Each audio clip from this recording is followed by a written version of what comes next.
Depuis que j'ai emménagé dans la maison de mon mari à Lyon, j'ai su que quelque chose clochait. La maison était une vieille bâtisse de 3 étages dans le quartier du Vieux-Lyon, avec des murs épais qui gardèrent la fraîcheur même lors des plus chaudes journées d'été. Mais plus froid que les murs était le regard de ma belle-mère, Madame Héloïse, une femme de 60 ans, aux cheveux toujours tirés en un chignon serré et aux lèvres qui souriaient rarement. Bien que je paie la plupart des dépenses avec mon salaire de professeur, elle ne reconnaissait jamais mon effort. « C'est ton devoir, Amélie », me disait-elle chaque fois que je laissais les factures sur la table. « Tu as épousé mon Antoine. Maintenant, tu dois assumer tes responsabilités. » Comme si le simple fait d'être l'épouse de son fils faisait de moi une servante sans voix au chapitre. Les premiers mois, j'ai essayé de gagner son approbation. Je préparais le bœuf bourguignon du dimanche. Je nettoyais la maison du sol au plafond et j'achetais des fleurs fraîches pour le salon. Mais rien n'était jamais suffisant. Si le bœuf était trop sec, si elle trouvait de la poussière dans un coin, ou si les fleurs n'étaient pas de sa couleur préférée, il y avait toujours une plainte, un soupir de déception, un regard qui me rappelait que j'étais une intruse sur son territoire. Antoine, mon mari, passait la plupart de son temps dehors. Son travail d'architecte le tenait occupé pendant la journée, et les soirées, il les consacrait à boire des verres avec ses amis de l'université. Quand j'essayais de lui parler du comportement de sa mère, il avait toujours la même réponse. « C'est que tu ne la comprends pas, Amélie. Maman est d'une autre génération. Elle a ses habitudes. Donne-lui du temps. Du temps. » Comme si le temps pouvait guérir les blessures que ses commentaires ouvraient chaque jour. Une femme convenable se lève avant son mari pour lui préparer le petit déjeuner. De mon temps, les belles filles respectaient leur belle-mère. Antoine mérite quelqu'un qui sache tenir une maison comme il faut. Des phrases qui tombaient comme des gouttes d'acide sur mon estime de moi. Le pire, c'étaient les dîners de famille. Chaque jeudi, les frères d'Antoine venaient avec leurs compagnes. Hélène, l'épouse de Raphaël, toujours parfaite avec ses bijoux et ses robes chères. Chloé, la petite amie de Michel, silencieuse et soumise. Et moi, la rebelle, celle qui travaillait à l'extérieur, celle qui arrivait parfois en retard à cause de réunions à l'école. Madame Héloïse profitait de ces dîners pour m'humilier subtilement. « Amélie, ma chérie, tu n'as pas eu le temps de repasser cette nappe ? Bien sûr, avec tout ce travail important que tu fais. » Et tout le monde riait, sauf Antoine, qui fixait son assiette comme si elle contenait les secrets de l'univers. La nuit, dans notre chambre, il m'arrivait de pleurer en silence. Je me demandais ce que j'avais fait de mal, pourquoi cette femme me détestait tant. Antoine dormait à côté de moi, étranger à ma douleur, ou peut-être trop lâche pour y faire face. Un après-midi, alors que j'arrosais les plantes de la cour, j'ai trouvé une vieille boîte cachée derrière des pots. À l'intérieur, il y avait des photos d'une jeune femme avec Antoine. D'après la date sur les clichés, ce devait être sa petite amie avant moi. Sur toutes les photos, Madame Héloïse apparaissait souriante à côté du couple. J'ai alors compris une partie de son ressentiment. J'avais remplacé quelqu'un qu'elle approuvait. Quand j'ai interrogé Antoine sur la femme des photos, il est devenu nerveux. C'était Mathilde. Nous sommes restés ensemble 5 ans. Son père était un ami de mon père. Nous avons grandi ensemble. Mais ça n'a pas marché. Il n'a pas voulu me donner plus de détails. Mais ce soir-là, j'ai entendu Madame Héloïse parler au téléphone. Oui, la petite est toujours là. Antoine a fait une erreur en laissant partir Mathilde pour cette professeure qui croit que les livres sont plus importants que la famille. Mais ne t'inquiète pas, ça ne durera pas. Ces mots m'ont blessée, mais ils m'ont aussi donné de la force.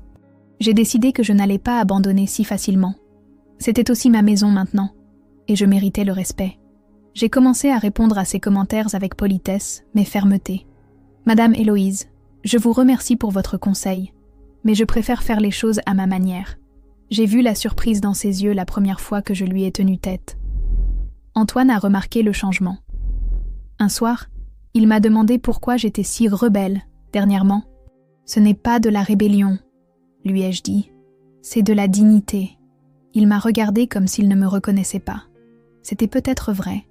J'étais en train de changer. Je n'étais plus l'Amélie qui était arrivée dans cette maison prête à plaire à tout le monde. Je savais maintenant que c'était impossible, du moins avec ma belle-mère. Les semaines suivantes furent une guerre froide.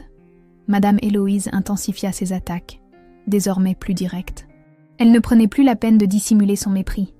Elle me critiquait ouvertement devant les invités, oubliait de m'appeler pour les repas de famille, et a même jeté Par accident, un vase que ma mère m'avait offert.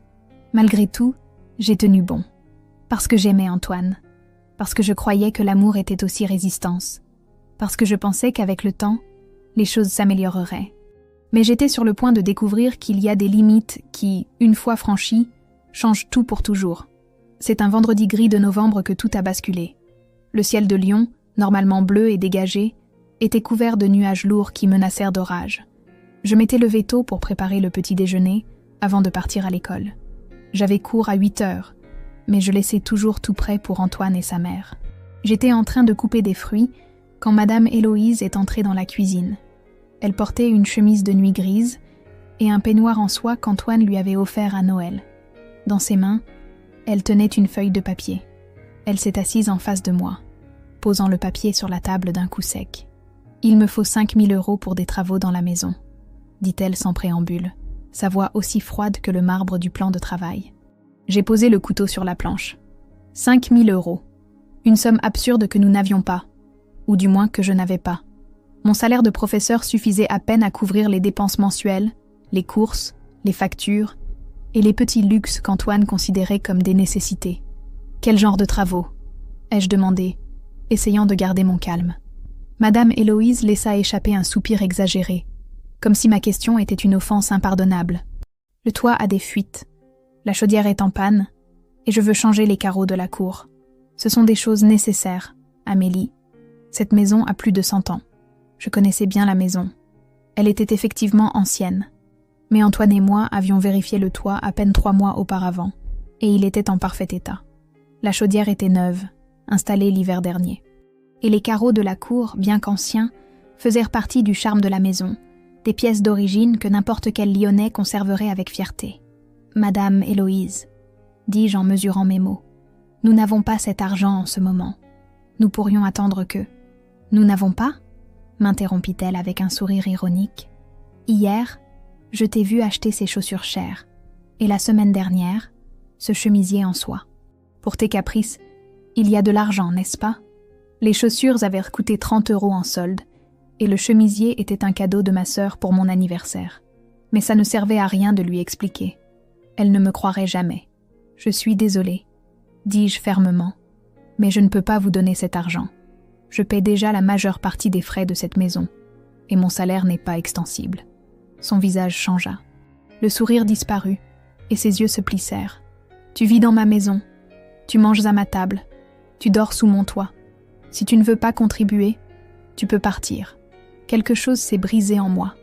Tous les mois d'humiliation, de critiques, de me sentir comme une intruse, ont explosé à ce moment-là. C'est aussi ma maison, dis-je d'une voix tremblante. Je contribue plus que quiconque ici. Je paie les factures, j'achète la nourriture, je nettoie, je cuisine. Et malgré tout, ce n'est jamais assez pour vous. Je ne suis jamais assez bien. » Madame Héloïse se leva d'un bond, renversant sa chaise. « Ingrate, je t'ai donné mon fils, je t'ai permis d'entrer dans ma famille, et c'est comme ça que tu me remercies ? Antoine aurait dû rester avec Mathilde. Elle, au moins, savait quelle était sa place. « Ma place ?» répétai-je, sentant le sang bouillir dans mes veines. « Vous croyez que ma place est d'être votre servante ? Votre distributeur de billets ? Non, Madame Héloïse. Ma place, c'est moi qui la décide, pas vous. Ce qui s'est passé ensuite s'est déroulé si vite que j'ai à peine eu le temps de le comprendre. Je l'ai vu se diriger vers la cuisinière, saisir la casserole d'eau bouillante que j'avais mise pour le café. Une seconde, j'ai pensé qu'elle allait la jeter par terre dans un accès de rage. Je n'aurais jamais imaginé qu'elle la dirigerait vers moi. La douleur fut instantanée, brûlante. L'eau bouillante tomba sur mon visage et mon cou, et un cri déchirant sortit de ma gorge. Je suis tombée par terre, sentant ma peau brûler, des cloques se former en quelques secondes. La douleur était indescriptible, comme si 1000 aiguilles ardentes s'enfonçaient dans ma chair. À travers mes larmes, j'ai vu Madame Héloïse. Il n'y avait pas d'horreur sur son visage, ni de regret, juste une froide satisfaction, comme si elle avait enfin remis l'intruse à sa place. Elle a tourné les talons et a quitté la cuisine, me laissant sur le sol, entourée d'eau bouillante et de sanglots. Je ne sais pas combien de temps je suis restée là, des minutes qui ont semblé des heures. Finalement, j'ai rassemblé mes forces pour ramper jusqu'à mon sac à main, qui était sur une chaise voisine. D'une main tremblante, J'ai sorti mon téléphone et j'ai appelé les urgences. L'ambulance est arrivée 20 minutes plus tard. Les ambulanciers, un jeune homme nommé Julien et une femme plus âgée, Marie, m'ont traité avec une délicatesse que je n'avais pas ressentie depuis des mois. Ils ont posé des compresses froides sur les brûlures, m'ont administré des calmants et m'ont installé dans l'ambulance. Avant que les portes ne se ferment, j'ai vu Madame Héloïse à la fenêtre du premier étage, observant la scène. Nos regards se sont croisés un instant, et à ce moment-là, j'ai su que je ne serais plus jamais la même. Quelque chose était mort en moi, mais quelque chose était né aussi. Une détermination féroce, une promesse silencieuse que cela ne resterait pas impuni. À l'hôpital, les médecins ont confirmé ce que je savais déjà. Brûlure au 2e degré sur 15% de mon corps, principalement sur le côté droit de mon visage, mon cou et une partie de mon épaule. « Vous aurez des cicatrices ?» a dit le docteur Renaud d'un ton compatissant. « Mais avec le traitement approprié, elles seront minimisées. Des cicatrices. » Le mot résonnait dans ma tête. Physique, émotionnel, des cicatrices que je porterai pour toujours. Les marques visibles de ce que cette femme m'avait fait. J'ai appelé ma sœur Camille de l'hôpital. Elle vivait à Paris et nous ne nous étions pas vus depuis des mois. Mais dès qu'elle a entendu ma voix brisée, elle a su que quelque chose de grave s'était produit. Je lui ai tout raconté entre 2 sanglots. Sa réponse fut immédiate. « J'arrive. Ne retourne pas dans cette maison. » Antoine est apparu 3 heures plus tard. Il avait le visage pâle et les mains tremblantes. Il s'est assis près de mon lit, n'osant pas me toucher, comme s'il avait peur de me briser encore plus. « Je suis désolé, » murmura-t-il en regardant les bandages qui couvraient mon visage. « Maman dit que c'était un accident, qu'elle a trébuché et... ce n'était pas un accident. » L'interrompis-je, la voix rauque à force d'avoir crié. « Ta mère m'a délibérément jeté de l'eau bouillante dessus, parce que j'ai refusé de lui donner 5 000 € Elle m'a attaqué, Antoine. Elle a essayé de me défigurer. » Il a secoué la tête, incapable d'accepter la vérité. « Il doit y avoir un malentendu. Maman ne ferait jamais une chose pareille. Elle est quoi ?» ai-je demandé, sentant la rage remplacer la douleur. « Une sainte ? Une femme pieuse ? Ta mère m'a rendu la vie impossible depuis que je suis arrivée dans cette maison. Elle m'a humiliée, m'a traitée comme une servante, et maintenant ça.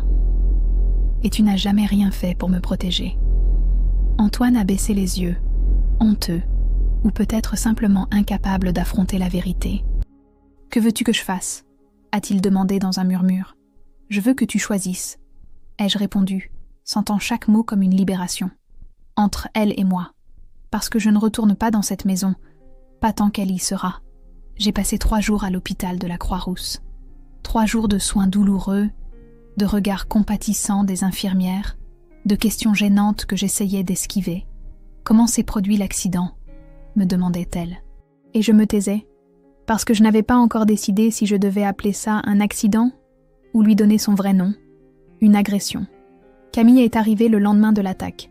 Quand elle est entrée dans la chambre et a vu mon visage bandé, ses yeux se sont remplis de larmes. Ma petite sœur, toujours si forte, si déterminée, s'est effondrée en me voyant ainsi. Elle s'est assise à côté de moi, a pris ma main en faisant attention de ne pas toucher les zones brûlées, et m'a dit « Tu viens avec moi à Paris, dès aujourd'hui. » Antoine n'est pas revenu me voir après notre conversation.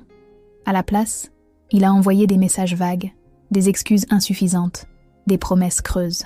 « Je parle avec ma mère, » disait-il. Elle est très affectée par ce qui s'est passé. Comme si la victime était elle et non moi. Comme si c'était elle qui ressentait la douleur et non moi. Le docteur Renaud est venu me voir le matin du 3e jour. Il a retiré les bandages avec soin, a examiné les brûlures d'un œil clinique et a hoché la tête. Satisfait. « Ça évolue bien », a-t-il dit. « Mais il faudra un suivi.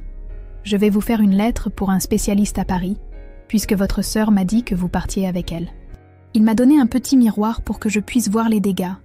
Je l'ai tenu devant mon visage avec des mains tremblantes. La peau était rouge, enflammée, avec des cloques à certains endroits et de la peau morte à d'autres. Le côté droit de mon visage semblait fondu, comme un masque de cire exposé à la chaleur. Je me suis reconnue, et en même temps non dans ce reflet. « Ça restera comme ça pour toujours ?» ai-je demandé, même si je connaissais déjà la réponse. Le docteur a soupiré. Les brûlures au 2e degré laissent généralement des cicatrices. Avec la chirurgie esthétique et des traitements appropriés, on peut beaucoup améliorer l'aspect. Mais oui, il y aura des marques permanentes. Camille, qui était à mes côtés, m'a serré la main. « Les cicatrices racontent des histoires », a-t-elle dit. « Et la tienne sera une histoire de survie. » Cet après-midi-là, on m'a donné mon congé. Je suis sortie de l'hôpital en fauteuil roulant, bien que je puisse marcher. C'était le protocole, a expliqué l'infirmière. Camille avait loué une voiture pour nous emmener directement à Paris, mais j'avais une affaire à régler avant de quitter Lyon. Il faut que je passe à la maison, ai-je dit à ma sœur une fois dans la voiture. Elle m'a regardée, alarmée. Tu es folle? Tu ne vas pas retourner là-bas. Cette femme pourrait y être. Je dois récupérer mes affaires, ai-je insisté. Et il y a autre chose que je dois faire. Camille connaissait cette expression sur mon visage, même sous les bandages. C'était la même que j'avais quand, petite, je décidais d'affronter les brutes de l'école qui la harcelaient parce qu'elle était petite. C'était de la pure détermination. D'accord, a-t-elle finalement cédé. Mais je viens avec toi, et si cette sorcière est là, je lui règle son compte. Nous sommes arrivés à la maison au crépuscule. Le soleil se couchait derrière les maisons du quartier, teintant le ciel d'orange et de pourpre. La rue était calme, seulement l'écho lointain d'une télévision et le chant des oiseaux qui rentraient à leur nid. Je suis restée un moment dans la voiture, regardant la façade blanche, les géraniums au balcon, la porte en bois sculptée. Ça avait été mon foyer pendant 2 ans, même si je ne m'y étais jamais sentie la bienvenue. « Sûre de vouloir faire ça ?» a demandé Camille. J'ai hoché la tête et je suis sortie de la voiture. Chaque mouvement provoquait une douleur, mais c'était une douleur différente de celle des brûlures. C'était la douleur de savoir que je fermais un chapitre de ma vie, peut-être le plus douloureux, mais aussi le plus révélateur. J'ai utilisé ma clé pour ouvrir la porte. La maison était silencieuse. Un instant, j'ai craint que Madame Héloïse n'apparaisse, mais je me suis souvenu que le jeudi après-midi, elle allait toujours à son cours de broderie avec ses amis de toujours. Antoine serait au travail, en supposant qu'il y soit allé après ce qui s'était passé. J'ai monté les escaliers lentement, me tenant à la rampe en fer forgé. Notre chambre était au 1er étage, au bout du couloir. Je suis entrée et j'ai regardé autour de moi. Le lit parfaitement fait, les coussins alignés comme l'exigeait toujours ma belle-mère, les rideaux en dentelle que je n'avais jamais aimés, les meubles anciens qui appartenaient à la famille depuis des générations. J'ai sorti une valise de l'armoire et j'ai commencé à y mettre mes affaires. Vêtements, chaussures, livres, quelques photographies. Je ne voulais pas emporter grand-chose, juste l'essentiel. Ce qui comptait vraiment, je l'avais déjà avec moi. Ma dignité. En rassemblant mes affaires, j'ai trouvé quelque chose d'inattendu. Dans le tiroir de la table de chevet d'Antoine, sous des papiers, il y avait une enveloppe jaune. Je l'ai ouverte par curiosité, et à l'intérieur, j'ai trouvé des photos. Des photos de moi. Des photos qu'Antoine avait prises pendant nos fiançailles et les premiers mois de notre mariage. Sur toutes, j'étais souriante, heureuse, confiante. Il y en avait une en particulier que j'aimais. Nous étions sur une plage de Normandie, avec la mer en arrière-plan, et je riais en regardant l'objectif, les cheveux au vent. Je suis restée longtemps à regarder cette photo. Où était passée cette femme? À quel moment avais-je permis que sa lumière s'éteigne? J'ai gardé la photo dans mon sac et j'ai fini de faire ma valise. Avant de quitter la chambre, je me suis arrêtée devant le miroir de l'armoire. J'ai retiré les bandages avec soin, voulant voir mon visage en entier, sans filtre.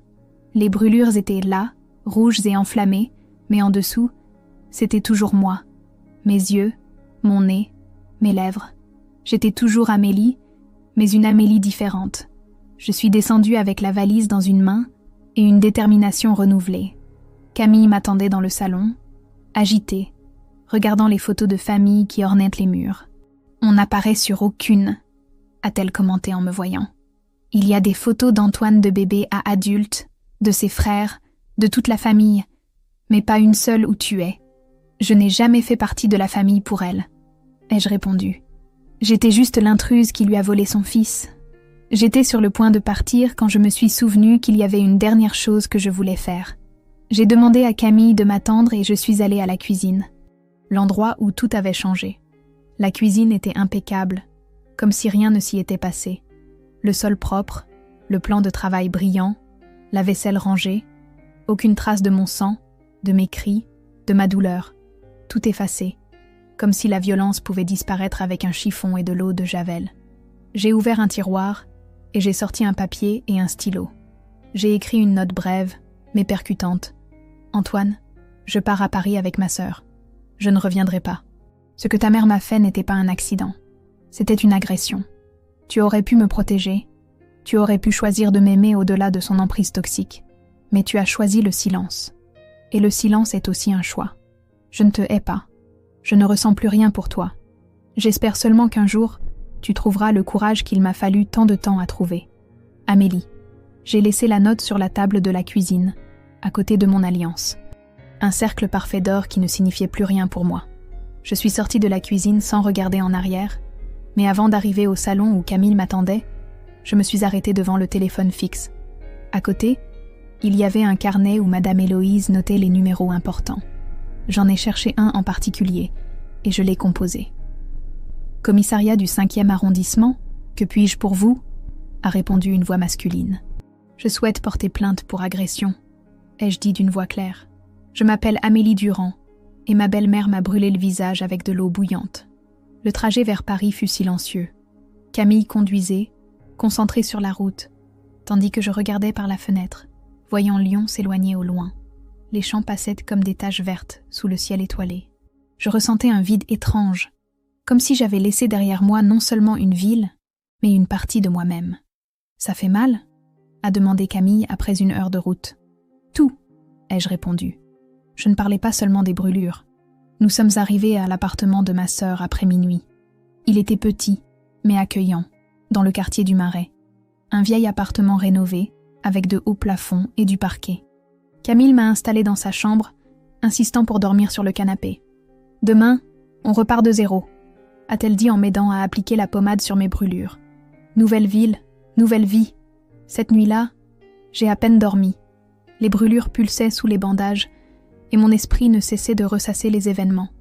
Le visage de Madame Héloïse quand elle a jeté l'eau. L'absence d'Antoine quand j'avais le plus besoin de lui. La décision de porter plainte.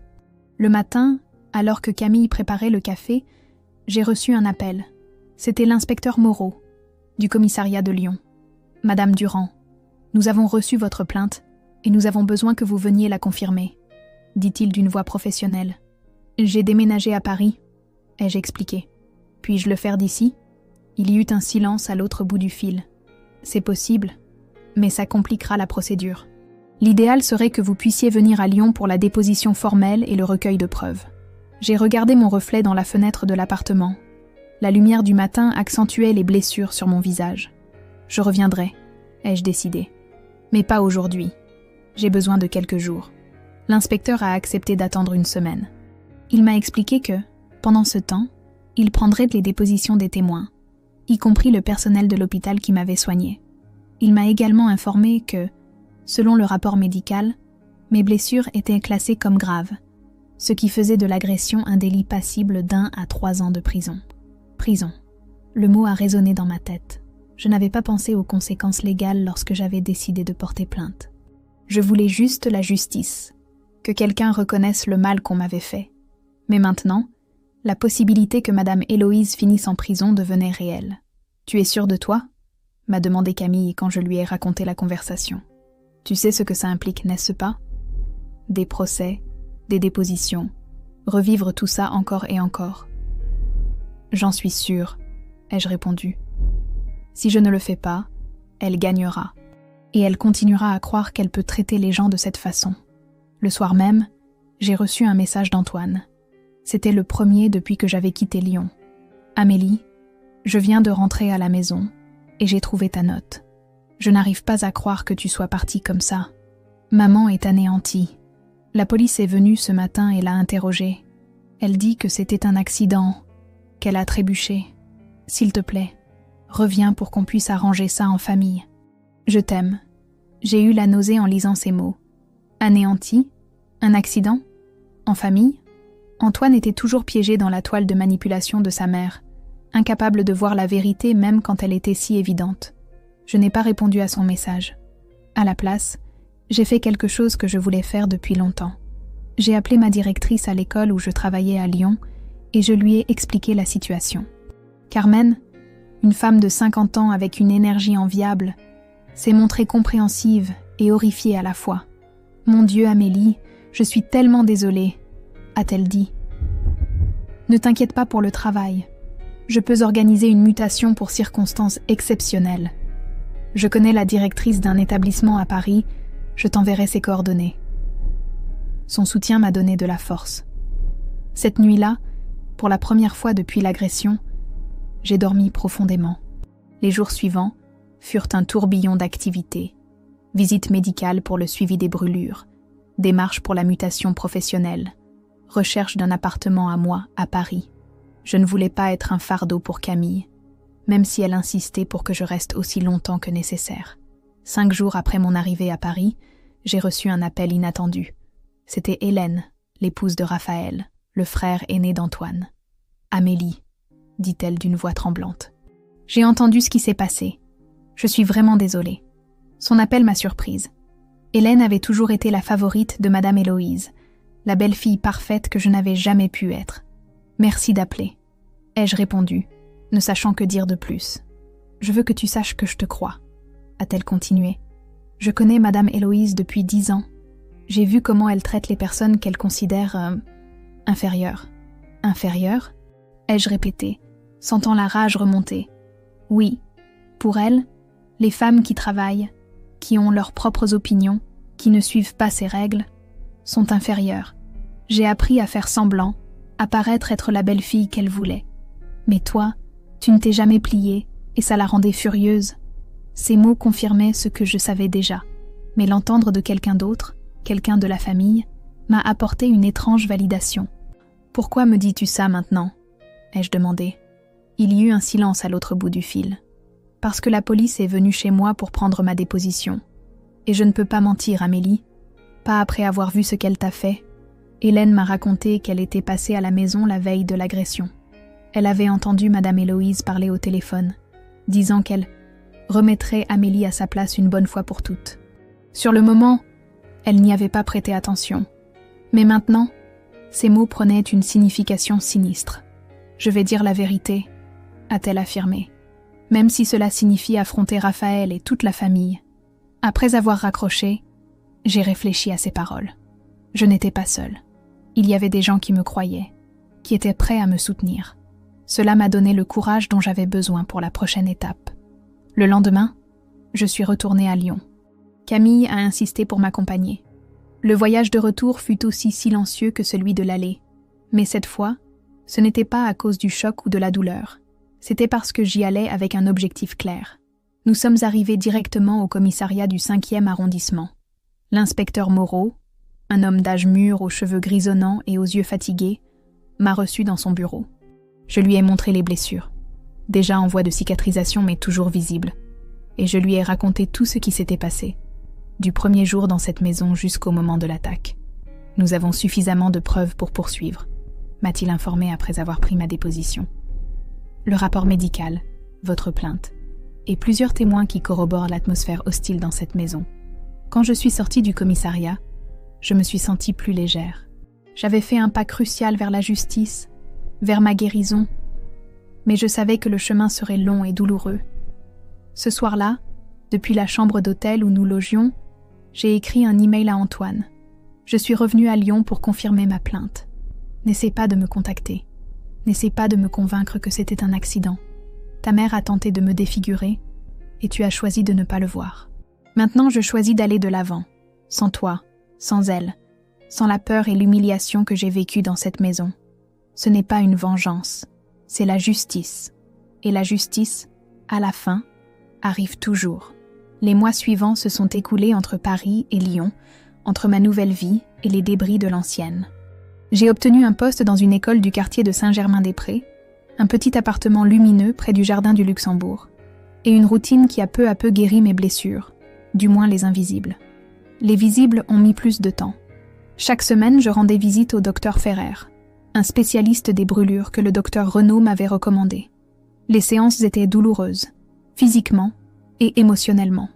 Le traitement au laser pour réduire les cicatrices me laissait la peau à vif, mais il insistait sur le fait qu'avec du temps et de la patience, l'amélioration serait considérable. Le visage humain a une capacité de régénération étonnante, me disait-il en appliquant une crème apaisante après chaque séance. Et vous êtes jeune, c'est un atout. Pendant que mon visage luttait pour se remettre, l'affaire judiciaire avançait lentement. L'avocat que j'avais engagé, Maître Simon, me tenait informé de chaque étape.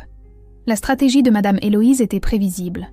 Elle niait tout, insistait sur le fait que c'était un accident et utilisait son image de femme âgée et respectable pour susciter la sympathie. C'est une tactique courante, m'a expliqué Maître Simon lors d'une de nos réunions dans son cabinet à Paris.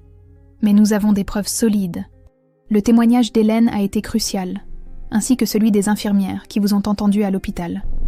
Fin avril, 6 mois après l'agression, j'ai reçu un appel inattendu. C'était Carmen, mon ancienne directrice à Lyon. « Amélie, tu ne vas pas croire ce qui s'est passé, » dit-elle d'une voix agitée. « Madame Héloïse est venue à l'école. J'ai senti un frisson. Que voulait-elle ? Parler au professeur, les convaincre que tu es instable, que l'histoire de l'agression était une invention de ta part, mais personne ne l'a cru. En fait, Maryse l'a confrontée directement. Elle lui a dit que nous savions toutes comment elle te traitait, que tu étais arrivée plusieurs fois avec les yeux rougis après un week-end à la maison. L'image de Maryse, la professeure de mathématiques, tenant tête à ma belle-mère, m'a fait sourire. Elle avait toujours été directe et protectrice avec ses jeunes collègues. Quand elle s'est rendue compte que personne ne la soutenait, elle est devenue furieuse, a poursuivi Carmen. Elle s'est mise à crier que tu étais une menteuse, que tu avais séduit son fils et que tu voulais maintenant ruiner sa famille. Nous avons dû lui demander de partir ou nous appelions la sécurité. Merci de me le dire, ai-je dit, ressentant un mélange de gratitude et d'inquiétude. Tu penses qu'elle reviendra ? Je ne crois pas. Mais si elle le fait, ne t'inquiète pas. Nous sommes de ton côté. Être du côté de quelqu'un, c'était un concept presque étranger pour moi, après avoir passé tant de temps à me sentir seule dans cette maison à Lyon. Maintenant, petit à petit, je découvrais qu'il y avait des gens prêts à me défendre, à me croire, à me soutenir. Une semaine après cet incident, Maître Simon m'a appelé avec des nouvelles importantes. Le juge a fixé la date de l'audience préliminaire, m'a-t-il informé. Ce sera dans 3 semaines. Et il y a autre chose. La défense a proposé un accord. Un accord ? Ai-je répété, confuse. Oui. Madame Héloïse plaiderait coupable pour un délit de blessure, mais avec des circonstances atténuantes. Elle purgerait une peine minimale, probablement avec sursis en raison de son âge, et vous verserez une indemnisation pour dommages physiques et moraux. Je suis restée silencieuse, traitant l'information. Un accord signifierait éviter le procès, éviter de la revoir, éviter de revivre toute l'horreur. Mais cela signifierait aussi une condamnation plus légère, peut-être trop légère pour ce qu'elle m'avait fait. Combien de temps ai-je pour décider ? Ai-je demandé. 1 semaine. Réfléchissez bien, Amélie. Un procès peut être très dur pour la victime. Cette nuit-là, je n'ai pas pu dormir. J'ai tourné et viré dans mon lit, pensant à mes options. Que voulais-je vraiment ? La justice ? La vengeance ? La paix ? Le lendemain matin, j'ai reçu un autre appel inattendu. C'était Antoine. « Amélie », dit-il. Sa voix sonnait différemment, plus grave, plus fatiguée. « Je sais que tu ne veux pas me parler, mais j'ai besoin de te voir. » Mon premier réflexe a été de raccrocher, mais quelque chose m'a retenue. Pourquoi ? Non, parce que j'ai besoin de te dire quelque chose en personne, quelque chose d'important. Nous nous sommes donné rendez-vous dans un café près de la gare de Lyon, un lieu neutre et public. Je suis arrivée 1 demi-heure en avance, nerveuse, incertaine. Je me suis assise à une table au fond, d'où je pouvais voir la porte. J'ai commandé un café que je n'ai pas bu. Antoine est arrivé à l'heure. Il semblait plus mince, avec des cernes profonds et les cheveux plus longs que d'habitude. Il m'a cherché du regard, et quand il m'a vu, il s'est arrêté un instant, comme s'il n'était pas préparé à affronter mon image. Il s'est assis en face de moi, avec des mouvements maladroits. « Merci d'être venu », dit-il. « Que veux-tu, Antoine ?» ai-je demandé directement. Il a pris une profonde inspiration. « Je veux te demander pardon, pas pour ma mère, mais pour moi, de ne pas t'avoir protégé, de ne pas avoir cru en toi, d'avoir été un lâche. » Ces mots m'ont surprise. Je ne m'attendais pas à des excuses, du moins pas à des excuses qui sonnaient insincères. « Je suis une thérapie », a-t-il poursuivi. « Après ton départ, je me suis effondrée. Je ne pouvais plus dormir, plus travailler. Je continuais à voir ton visage, tes bandages, et à entendre tes mots.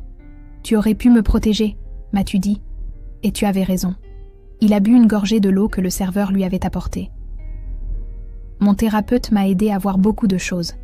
La relation toxique avec ma mère, comment je lui permettais de contrôler ma vie, comment je t'ai abandonné quand tu avais le plus besoin de moi. Et que veux-tu maintenant ? Ai-je demandé, gardant mes distances. Rien, a-t-il répondu.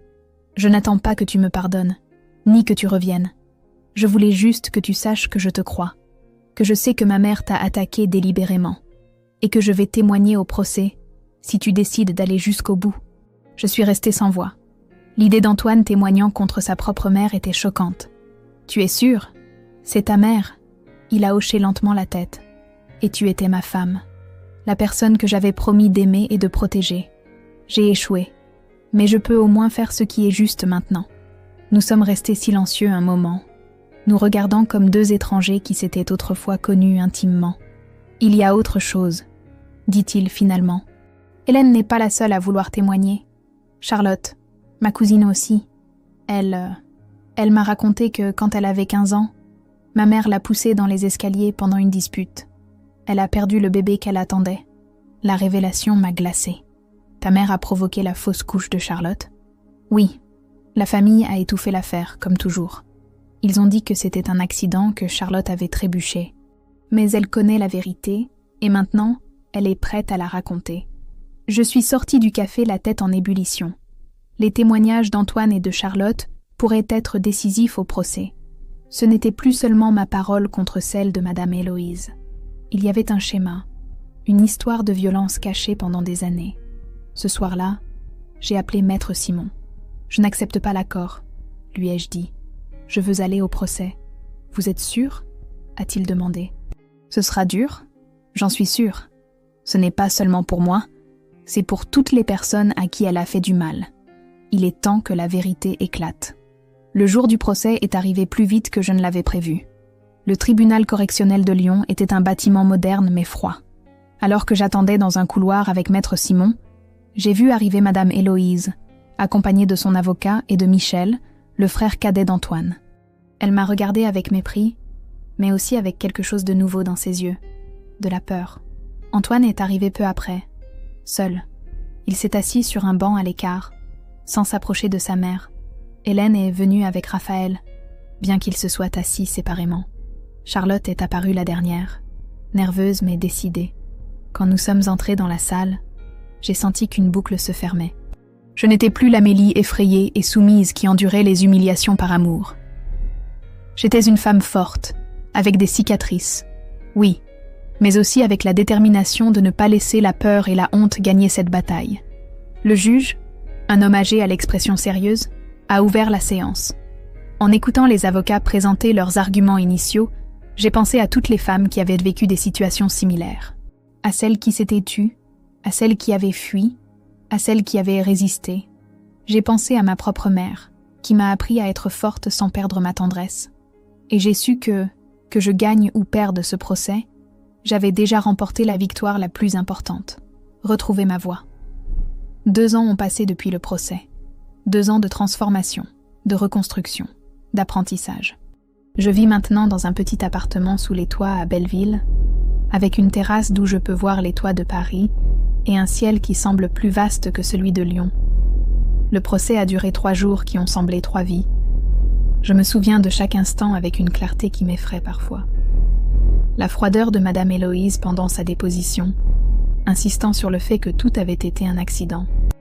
Le tremblement dans la voix d'Antoine quand il est monté à la barre, et regardant directement sa mère, a dit « J'ai toujours su que tu étais cruelle, mais je n'aurais jamais pensé que tu irais aussi loin. » Le courage de Charlotte en racontant comment, 20 ans plus tôt, elle avait perdu son bébé à cause de la même femme. Et surtout, je me souviens de mon propre témoignage, des mots que j'avais répétés pendant des mois et qui pourtant sont sortis différemment, plus honnêtes, plus crus. Je ne suis pas ici par vengeance, ai-je dit en regardant le juge. Je suis ici parce que personne ne devrait souffrir ce que j'ai souffert, parce que le silence protège l'agresseur, pas la victime. Parce que mes cicatrices ne sont pas seulement les miennes, Elles sont le rappel de ce qui se passe lorsque nous permettons à la violence de se normaliser. Le verdict est tombé un après-midi gris de novembre. Madame Héloïse a été déclarée coupable de blessures graves avec la circonstance aggravante de lien de parenté. La sentence, 2 ans de prison, qui, étant donné son âge et son absence d'antécédents, ont été commués en un sursis avec mise à l'épreuve et une interdiction d'approcher. Elle a également été condamnée à me verser une indemnisation substantielle pour dommages physiques et moraux. Quand j'ai entendu le jugement, je n'ai pas ressenti l'euphorie que j'attendais. Ni le soulagement, ni même la satisfaction. Ce que j'ai ressenti, c'était la paix. Une paix étrange et nouvelle, comme si quelque chose qui avait été brisé en moi commençait à guérir. L'argent de l'indemnisation, je l'ai destiné à 2 choses. Terminer mon traitement de reconstruction faciale et créer une fondation. Cicatrice visible est née 1 an après le procès, avec l'objectif d'aider les femmes victimes de violences familiales. Pas seulement avec un soutien juridique et psychologique, mais aussi avec des traitements médicaux pour celles qui, comme moi, ont été marquées physiquement par la violence. La vie prend des tournants inattendus. Je n'aurais jamais imaginé que ce jour terrible dans la cuisine de Lyon me conduirait à découvrir ma véritable vocation. Maintenant, en plus de continuer à enseigner, je consacre une partie de mon temps à la fondation. Je voyage dans toute la France pour donner des conférences dans les écoles, les universités, les associations. Je partage mon histoire non pas comme une victime, mais comme une survivante. Ce matin, alors que je me préparais un café, le téléphone a sonné. C'était Marthe, une des premières femmes que nous avons aidées à la fondation. Son mari l'avait attaquée avec un couteau, lui laissant une cicatrice qui traversait sa joue gauche. Quand elle est arrivée chez nous, elle pouvait à peine se regarder dans un miroir. « Amélie », dit-elle d'une voix émue, « j'ai réussi. On m'a donné le poste de directrice à la banque. » J'ai souri, ressentant un bonheur sincère. « Je savais que tu y arriverais, Marthe. Tu es brillante. » J'avais si peur pendant l'entretien, a-t-elle avoué. Je pensais qu'il ne verrait que ma cicatrice, qu'il ne remarquerait pas mon CV, mon expérience. Mais ensuite je me suis souvenue de ce que tu dis toujours. Nos marques racontent des histoires de survie, pas de défaite. Après avoir raccroché, je suis restée à regarder mon reflet dans la fenêtre. Les cicatrices sont toujours là, bien que moins visibles grâce au traitement. La peau du côté droit de mon visage a une teinte différente, plus rosée, et conserve par endroits une texture rugueuse au toucher. Mais ça ne m'importe plus. J'ai appris à les voir comme une partie de moi, comme la carte d'un chemin difficile, mais nécessaire. Antoine et moi avons signé le divorce 6 mois après le procès. Ce fut un processus étonnamment amical. Lui aussi avait changé.